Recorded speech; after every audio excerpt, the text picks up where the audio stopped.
안녕하세요. 경전 읽어주는 여자 여유주입니다. 제3장 행록 병술년 단기 4279년 서기 1946년 인정상가는 좀처럼 쉽게 말을 입 밖에 내지 않았고 말을 하여도 아주 짧게만 하였다. 그러나 그 짤막한 말이 곧장 이치의 핵심에 이르고 그 당장의 상황과 듣는 이의 의증을 깨트린 적이 많았다. 또한 평범한 일상사 속에 천지의 판도를 실어 보이는가 하면 일견 사소한 언질 속에 세상의 미래를 담아 들려주기도 하였다. 그는 마치 촌부와 같은 평소의 언행으로 당시 세상에 돌아가는 정황을 혹은 그 자신의 사상을 혹은 아직 일어나지 않은 미래의 일을 표현하였고 때로 개인이나 세상의 흐름을 바꾸는 공사를 한 것이다.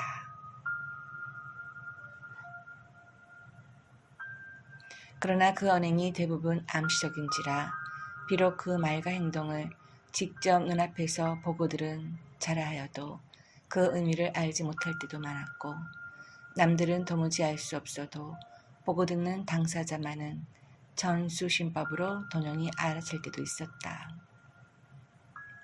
그것들은 우선에는 의미가 없는 듯하다. 나중에 가서 그 의미가 확인해줘서 문도들은 무릎을 치게 되거나 목골이 송연해지곤 하였다. 하여 당장 보기에 대수롭지 않다 하여 누구도 이를 예사로이 받아들일 수는 없었다. 광복을 전후에서부터 그를 쫓는 문수의 수가 늘어나 그의 언행을 기록으로 남긴 이도 있고 당시 상황을 증언할 수 있는 원두들도 다수 생존해 있어 비교적 그 행적의 자세한 부분들이 많이 남아있다. 하여 이때부터의 일을 사수한 듯한 것도 가능한 한 버리지 않고 편년으로 기록해 두기로 한다.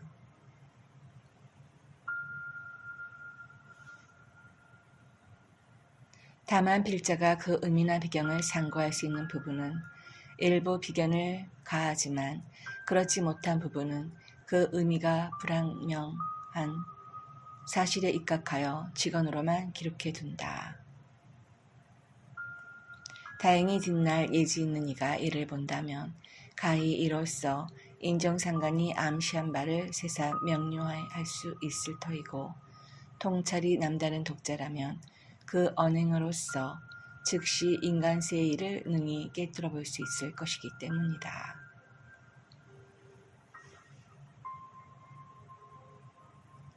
병술년 초봄에 인정상가는 서원장을 불러 명하기를 법정소로 이사할 테니 집을 사라 하였다. 그러자 이봉옥 문도가 성금을 냈고 서원장은 그 성금으로 작은 초가집 한 채를 샀다. 이 집은 금산사로 들어가는 길 하나를 사이에 두고 작년 이사한 법판소라는 집과 불과 수백 보 떨어진 가까운 데 있었다. 서원장이 집을 사고 인정상가께 풍고하니 인정상가는 고개를 끄덕이며 법정소로 옮긴다 하고 그 초가집으로 이사하였다. 이 법정소라는 집에 이사온 그는 여러 문드들에게 말하였다. 본 땅에는 본주가 아니는가? 내가 본주다.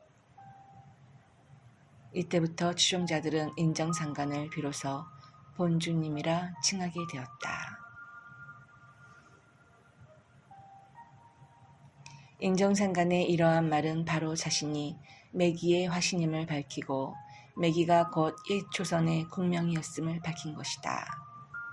그러나 대부분의 추종자들은 그저 막연히 그가 이 땅 신명계의 주인이라는 것쯤으로 알고 있었다.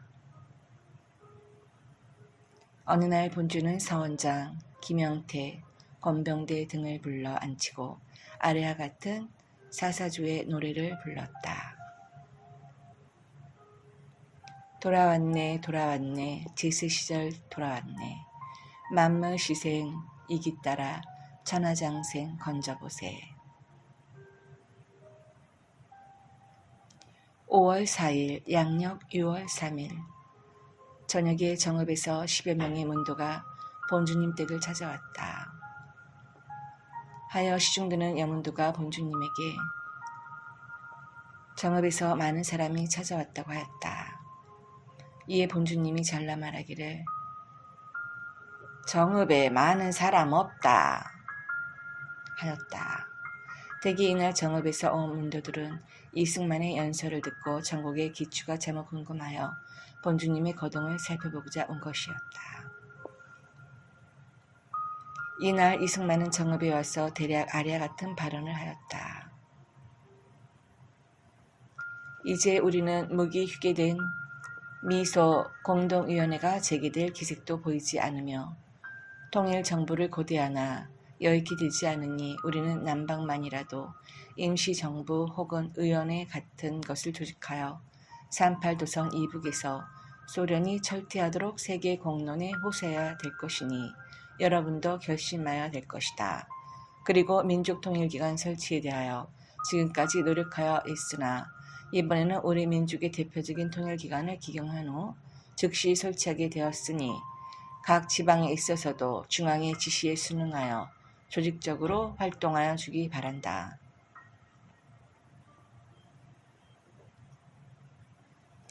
이보다 먼저 이승만은 누차 사람을 정읍으로 보내어 한교숙, 정상탁, 이중성 등의 의국지사들을 회유하여 중책을 맡기고자 하였다.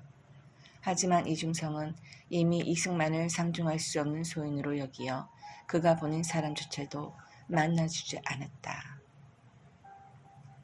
한교숙, 정상탁 역시 이승만이 암키와 똑같은 서양 여자를 데리고 사는데 분노하여 그가 보낸 사람들을 꾸짖어 돌려보냈었다.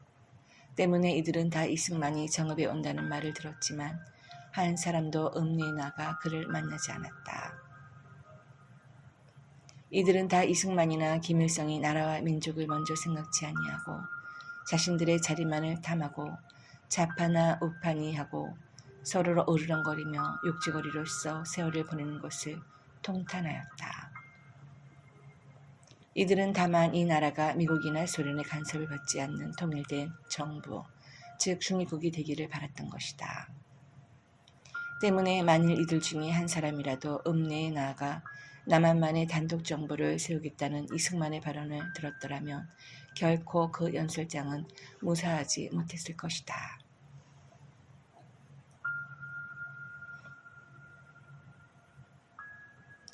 인정장관이 정읍에 많은 사람 없다고 하였음은 아마도 그러한 생각을 지니고 살아가는 사람이 많지 않다는 뜻이었을 것이다. 그러나 당시 이 나라의 운세는 이미 정해져 있었다. 작년 을인년에 어른께 초장 서보산이 국수 밥뭉치를 사다 드린 일만 보더라도 반쪽 국가의 징후는 이미 드러나 있었던 것이다. 여름 어느 날 밤 모기가 많아 정기병 문도가 마당에 모깃불을 피워놓고 앉아있으니 본주님이 나와 이르기를 꺼라 모기도 눈이 있다 하였다. 이에 정기병이 당장에 모깃불을 껐는데 그때까지만 해도 그렇게 극성을 부리던 모기가 소리만 요란스럽게 낼 뿐 하나도 사람을 물지 않았다. 여름 어느 날 소나기가 캐언이 쏟아지고 천둥 번개가 요란히 내리치니 문도들이 다 놀라 웅크리고 있었다. 그러자 본주님이 그들에게 이르기를 하늘만 무서운 줄 아느냐? 앞으로는 땅 하늘이 더 무섭다고 하였다. 어느 가을날 본주님이 마당에 있는 감나무를 가리키며 최인미 문도에게 말하였다. 감히 놀래서 한쪽이 까맣다. 하나만 따오너라. 최인미는 이상하였다. 본주님이 가리킨 것은 오시, 즉 먹시감이었기 때문이다. 오시는 본디 열매가 맺혀 연글 때까지는 여느 감과 다를 바가 없다가 서리가 내릴 때쯤 그 한 부분이 새까맣게 변하는 특징이 있는 감의 한 종류이다. 본주님도 그러한 점을 잘 알고 있으면서 새삼스럽게 감히 놀래서 한쪽이 까맣다고 한 것이다. 그러나 제이미는 이에 대해 묻지 않고 시키는 대로 감 하나를 따다 드렸다. 그러자 본주님은 그것을 받아들고 한참 동안 신호를 하였는데 그 신호의 내용은 가히 누구도 알아들을 수 없는 것이었다.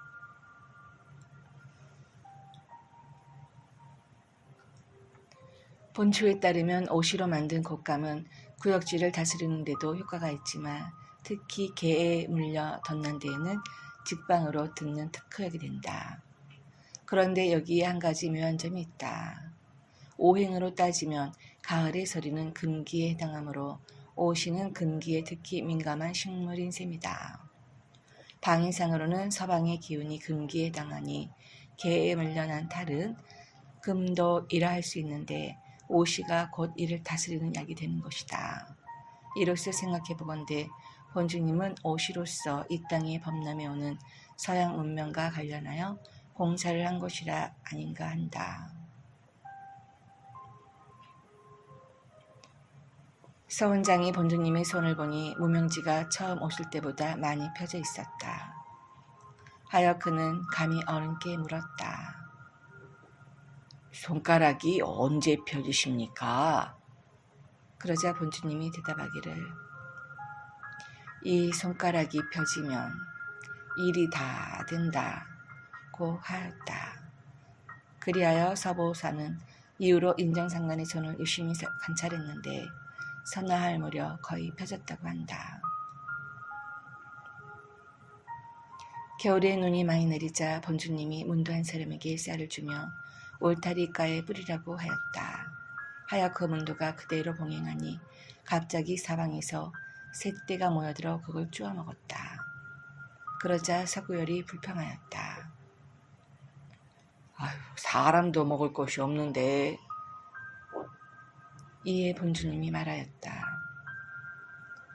새도 살아야 해. 사람은 움직이면 먹을 것이 생긴다.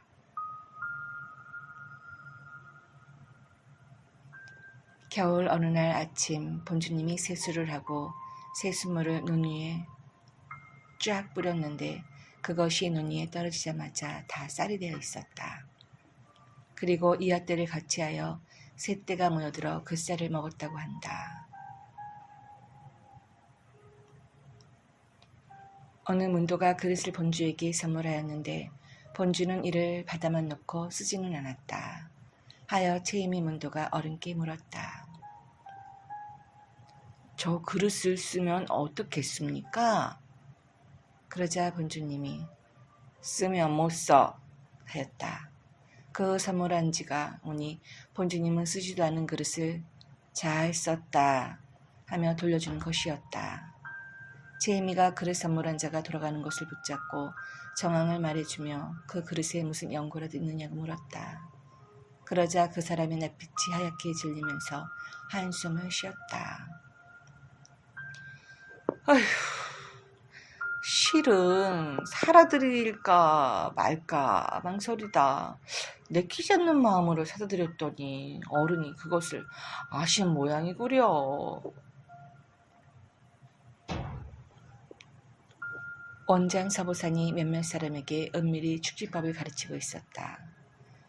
그는 예전에 지리산에 숨어있을 때 축지수를 익힌 바가 있었기 때문이다. 한데 본주님이 사람을 시켜 그를 오라고 하였다. 하여 그가 본주님 앞에 이르니 본주님이 크게 노하여 누가 그따위 짓 하느냐고 하더냐 하고 꾸짖었다.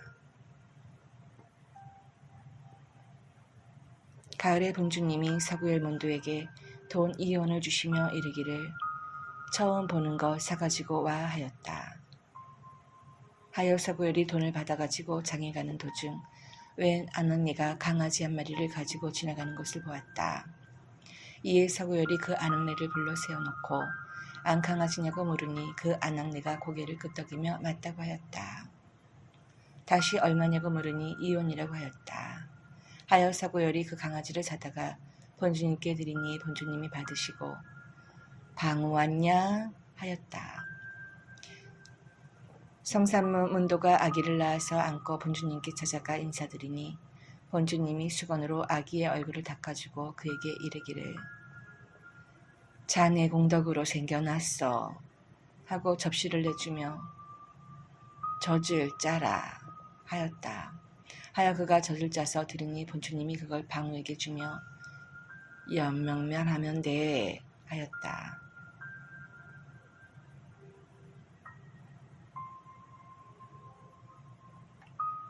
이는 장차 아기가 자라거든 구태여 돈벌이를 시키지 말라는 뜻이었다. 본주님이 김내연, 박춘성, 김덕현, 은도 등에게 이르기를 내가 아니면 밝힐 사람이 없어 전여일로 밝혀져 하였다. 전여일로라는 것은 처음으로라는 뜻이다.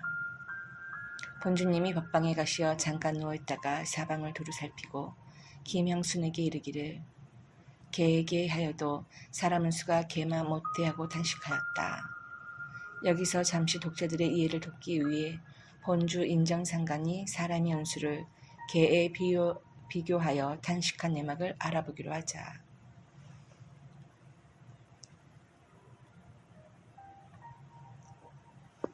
지금으로부터 4,500여 년 전에 황토, 지금의 중국 사천성, 섬서성 지역에 나라를 세우고 잠호 세력을 떨친 황제라는 임금이 있었다. 그 황제의 넷째 아들 묘룡이 융호를 낳고 융호가 농명을 낳고 농명이 백견을 낳았는데 백견에 암수가 있어 이를 견융이라 하였다. 그 견융 암수가 형제 상간하여 반호라는 개를 낳았는데 황제의 중손 제국이 이 개를 기이하게 여기어 궁에서 기르도록 하였다. 제국의 딸 제녀는 그 개를 심히 사랑하여 항상 곁에 두고 있었다. 제국이 남방을 순시하던 중 방황이라는 동의의 군장에게 포위당하였다. 그리하여 온 나라에 근심이 되었고 위태로워 거의 망할 지경에 이르렀다. 제국은 이에 천하에 선포하였다. 누구든지 방씨의 머리를 가져오는 자가 있으면 금 천근을 하사하고 상으로 미녀를 준다. 그러나 모든 신하들이 방씨의 군사와 같이 말이 강하고 씩씩함을 보고 다들 어렵게 여겼다. 임금 제국에게 개가 한 마리 있었는데 자를 보아노라 했다. 그 개의 털럭은 오색이었고 제국이 출입할 때면 늘 따라다녔다. 그런데 그날 이 개가 호련히 사라져버렸다. 사흘이 지나도록 개의 행방은 알아낼 수 없었다. 이에 제국이 심히 개의하게 여겼다. 한데 그 개는 방황이 있는 곳으로 달아났다. 방황은 개를 보고 크게 기뻐하며 좌우에 말하였다. 개도 오히려 주인을 버리고 나에게 왔으니 나는 반드시 흥황할 것이다. 방씨는 이에 크게 은혜를 베풀고 개를 위하여 노래를 지어 불렀다. 제국의 망함이여 개도 데려 주인을 버리도다. 우리 반드시 흥할 것이라. 방어주차 돌아오도다. 악공들이 방황의 노랫소리에 맞추어 음악을 연주하자 과연 개견 반호가 앞발을 들고 일어나 춤을 추는데 그 몸짓이 가락에 척척 들어맞았다. 방씨의 노래가 다시 이어졌다. 망하고 흥함을 방우가 알고서 가락에 맞추어 춤추니 어찌 경사가 아니랴.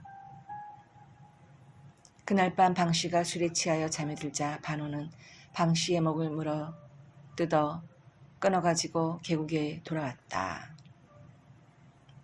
제국은 개가 방씨의 머리를 물고 들어온 것을 보고 크게 기뻐하며 개에게 맛있는 고기와 죽을 많이 주도록 하였다. 그러나 개는 전혀 먹으려 들지 않았다. 하루가 지나갔다. 제국이 불러도 개는 또한 일어나지 않았다. 이에 제국이 말하였다. 어찌하여 먹지도 않고 불러도 오지 않느냐? 이는 바로 짐이 상을 내리지 않음을 하나요? 그러함이 아니나뇨? 지금 마땅히 짐이 선포한 대로 너에게 상을 주면 받겠나뇨? 반호가 제국의 이러한 말을 듣자 즉시 일어나 훌쩍훌쩍 뛰며 좋아하였다. 하여 제국은 반호에게 계리물을 봉하고 미녀 5사람과 계린곳 1,000호를 하사했다. 후에 반호가 삼남 육녀를 낳으니 그 사내 아이들은 처음 낳았을 때 형상이 비록 사람과 같았으나 개와 같은 꼬리가 있었다고 하며 그 후로 자손이 장성하여 견용의 나라가 되었다고 한다. 원주에는 제국이 반호를 봉해주지 않았고 반호가 제국의 딸 제녀와 그 시녀 신년호를 납치해갔으며 그 두 여인에게서 24명의 개 자식이 태어났다고 되어 있다. 송대의 유괴가 찬한 묘황 소기에는 아래와 같이 전하고 있다. 묘족들이 말하는 바에 의하면 요족 시조의 아비는 개였고 어미는 사람이었다고 한다. 혹은 말하기를 그 여인이 바로 고신씨의 공주였다고도 한다. 아들 넷을 낳았는데 장성하게 되자 개를 끌고 사냥을 다녔다. 개가 늙어지자 숨이 가빠 능히 사냥을 하지 못하였다. 그래서 아들들은 노하여 강물 속에 밀어넣어 죽어버렸다. 이들이 돌아오자 그 어미는 개의 행방을 물었다. 하여 그 자식들이 그 일을 고하자 어미는 크게 통곡하고서 자식들에게 사실을 말해주었다. 이에 자식들은 급히 강으로 달려가 개의 시신을 건져 얻고 돌아왔다. 그때 개의 입에서는 선혈이 흘러나왔고 그 선혈은 아들의 가슴을 타고 내렸다. 아들들은 이를 슬퍼하며 그 뒤로부터는 반드시 붉은 뱃조각끈을 두 가락으로 가슴에 들였는데 그것은 바로 그 일을 오래도록 잊지 않기 위해서였다고 한다. 이 반호의 후예들이 뒷날 증언을 소란케 하다가 진나라 양공에게 쫓기어 유럽 쪽으로 달아났고 점차 번창하여 서양의 여러 나라를 세우게 되었다고 한다. 옛 문헌들이 이렇게 그들의 조상이 곧 개와 관련이 깊다는 것을 밝히고 있거니와 이러한 일을 다만 신화 속의 일이라고 치부하기에는 공교로운 점이 너무나 많다. 그들의 체질과 습성, 신앙과 학문을 살펴보기와 비교해 보았을 때 드러나는 개와의 일치점이 한두 가지가 아니기 때문이다. 이에 필자는 반호 후예들의 특성을 논하고 비교하여 그들과 개의 관련성을 밝히고자 한다. 우선 그들이 지닌 체질성의 특징에서부터 그러한 점이 잘 드러난다. 첫째, 그들의 몸에서 풍기는 냄새를 맡으면 경공의 냄새와 하나도 다를 바 없어 꼭 우리 월이가 곁에 와 있나 의심할 정도다. 때문에 그들은 그 고약한 경공의 냄새를 가리기 위해 각종 탈취제를 써왔다. 저들이 역대로 실크로드를 통해 중국과 교육을 했던 것은 바로 중국의 향료를 구해가기 위함이었다. 야소가 처형을 당했을 때도 그 추종자들이 몰약과 침량을 섞은 향료 100근을 썼다는 기록도 전하고 있다. 현재 미국의 TV 광고들 가운데 3분의 1이 각종 탈취제라 하니 그 향료 문화의 구린 이면을 보여주고 있는 것이다. 둘째, 그들의 장부가 우리네 사람과 달라서 대변을 볼 때 절대로 소변이 나오지 않는다. 좀 지저분한 이야기가 되겠지만 우리의 재래식 변수에는 소변이 섞여 물기가 많기 때문에 대변 떨어지는 소리가 똥 하고 들린다. 그래서 대변의 의성어가 똥으로 전해졌다. 저들의 변수에 소변이 섞이지 않아 물기가 별로 없기 때문에 대변 떨어지는 소리가 덩 하고 들린다. 그래서 그 대변의 의성어가 덩으로 전해진 것이다. 우리는 예로부터 살구씨를 해소, 천식, 배농, 소염 등의 약재로 써왔다. 특히 개한테 물린 데는 반드시 살구씨 기름을 먹고 바름으로써 공수병이나 광견독을 예방하였다. 그런데 저들은 살구씨를 10여 개만 먹으면 가히 생명을 유지하기 어렵게 되어버린다. 그들의 장부가 개의 그것과 같기 때문이다. 살구라고 쓰면 바로 개를 죽인다는 뜻이 되고 실제로 개에게는 극약이 된다. 때문에 우리에게는 양약이 될 수 있으나 개의 장부를 지닌 자들에게는 독약이 되는 것이다. 셋째, 우리의 체질은 따뜻한 방에서 자야만 능히 몸을 가볍게 움직일 수 있으나 저들은 땅바닥에 천막을 치고 노숙을 해도 그 몸에 전혀 냉기를 받지 않는다. 만약에 우리가 저들처럼 땅바닥에서 며칠만 자고 나면 몸에 무서운 냉기가 침입하여 능히 활동할 수 없게 되어버린다. 이런 연유로 저들의 여인은 아이를 낳고도 바로 찬물에 목욕을 할 수 있으나 우리의 여인은 절대로 그리할 수가 없다. 미국으로 이민을 간 우리의 어느 젊은 여인이 그곳에서 여름에 아이를 낳게 되었는데 산모가 미국 의사의 말을 듣고 찬물에 목욕을 하였다. 그러자 냉기가 뼛속에까지 침투하여 온몸이 퉁퉁 부어오르고 숨이 차올라 도저히 저들의 의학으로는 살려낼 수 없는 지경에 이르렀다. 하여 별 수 없이 기욱한 산모는 우리의 향약 단방의 치료를 받고서야 소생할 수 있었다.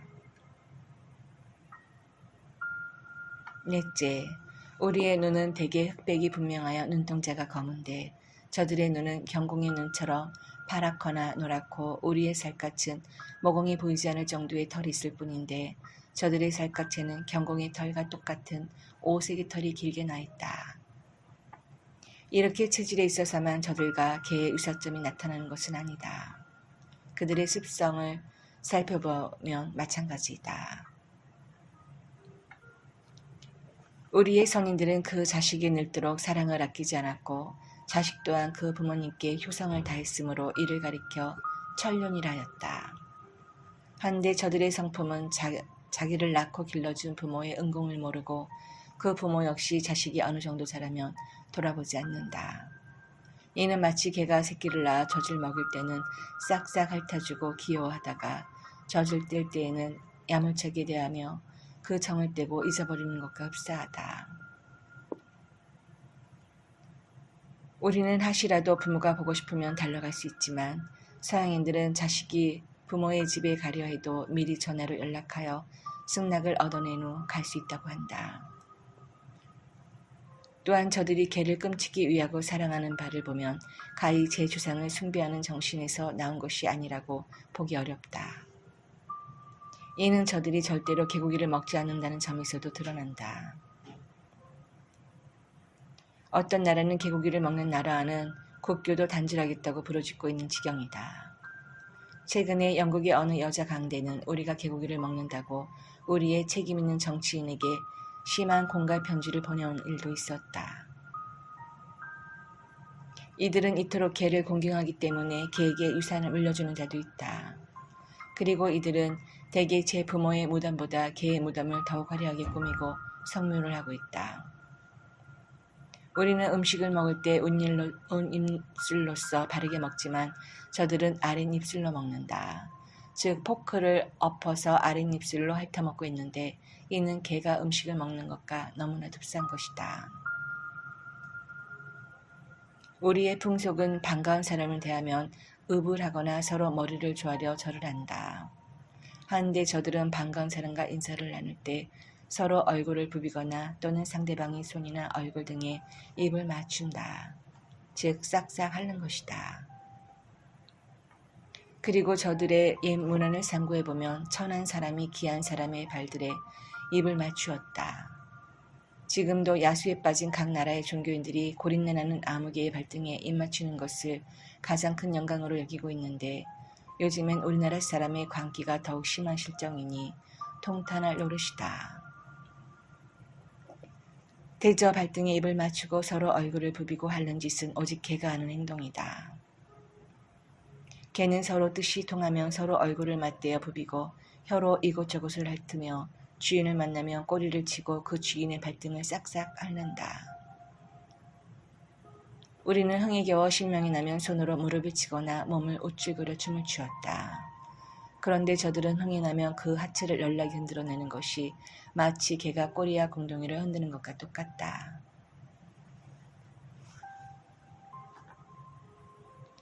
우리는 아기를 낳으면 바르게 뉘어 기르는데 저들은 갓 낳은 아기를 엎드려 잠재워 기르고 있다.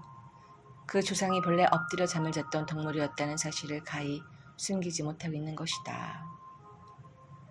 그들의 언어 그리고 믿는 바와 말하는 바를 살펴보아도 그러한 사실이 드러난다. 우리는 이 천지와 원시 조상이 사이에서 창조되었다고 주장해왔다. 혹은 이 사이를 곡신이라고도 하는데 영원히 죽지 않는 것이며 만물이 이에서 비롯된다고 하였다. 한데 저들은 인류의 조상이 유인원이라 하여 꼬리가 있었다는 진화론을 내세우고 있다. 저들의 말은 중국말과 비슷하고 어순이 똑같은데 이로써 가히 중국에서 분파된 반어의 후예라는 것을 알 수가 있다. 그러한 예로는 중국인들이 아버지를 파파라고 하고 어머니를 마마라 하는데 그들 또한 어렸을 때 그 아비를 파파라 하고 어미를 마마라 한다. 또 중국인들이 목에 매는 끈을 가리켜 링따이라 하는데 저들은 넥타이라 하고 있다. 우리가 속칭하여 개줄이라고 하는 물건의 이름까지 저들과 중국인이 비슷하게 부르고 있는 것이다.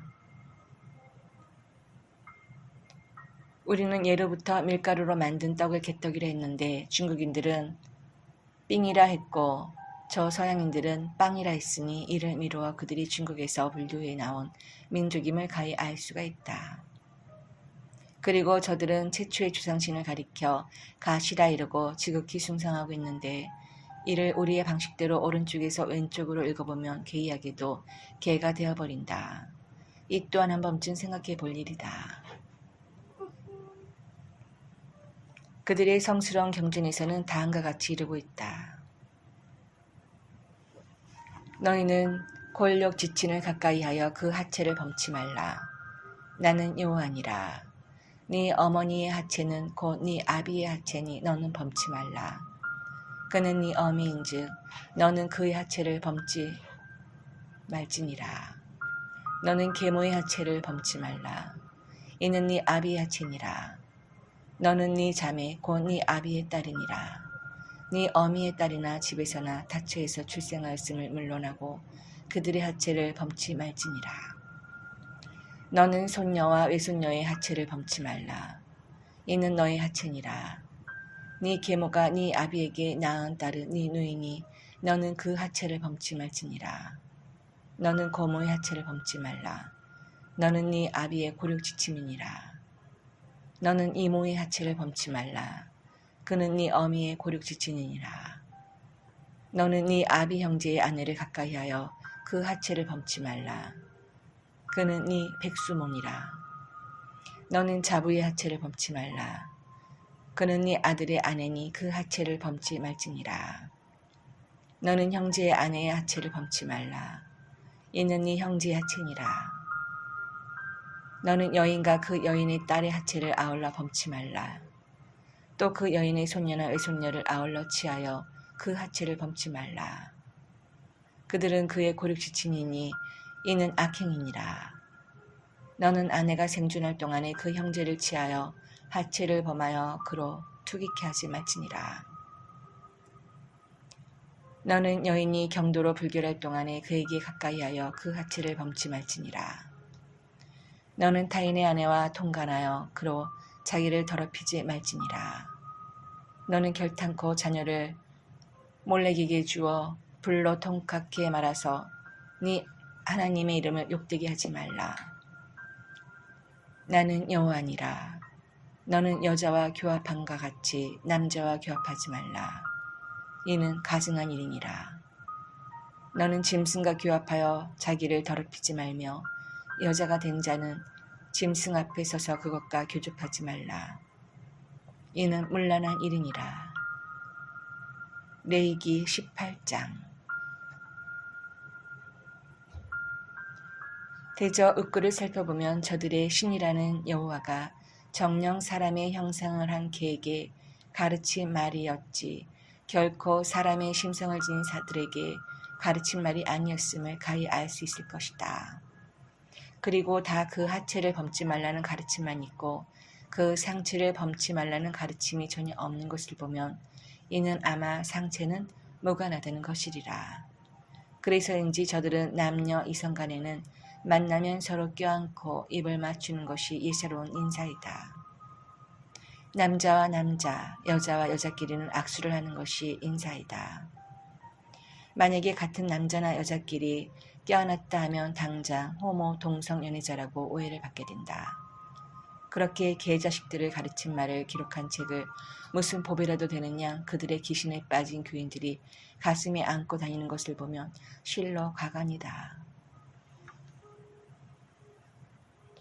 우리는 예로부터 제 아무리 무지몽매한 초보였을지라도 그 아들이나 손자에게 네 어미와 붙지 말라, 네 누이의 하체를 범치 말라는 등의 망언을 입에 올릴 순 없었다.